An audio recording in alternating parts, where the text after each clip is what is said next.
Here, the vote summary from our workshop on human services on 11/28. We accepted a report on how the Community Human Services Partnership works and the current effectiveness of the funding and the programs, and you'll hear that referred to as CHSP in the next slides. We considered removing 6 categories of funding that relate to funding children and family services from county funding, in hopes that now that there's a Children's Services Council or the CSC, that those would pick up the slack.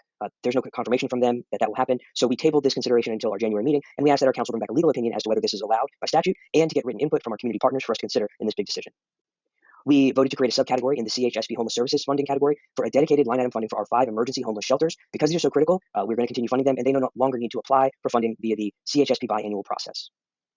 We also did the same for the 211 Big Bend Crisis Line, which is our 24-hour helpline, and for their Lyft transportation program, where they help people in crisis get to doctor's appointments, food banks, interviews, things like that. We asked staff that they bring back a suggested total funding for the Lyft transit program of $75,000 for that in total. And finally, we approved a feasibility study for the community information exchange to be partnered with the 211 Crisis Line, the city, the CSC, United Way, and other stakeholders in hopes of improving efficiency and effectiveness, connecting people to human services.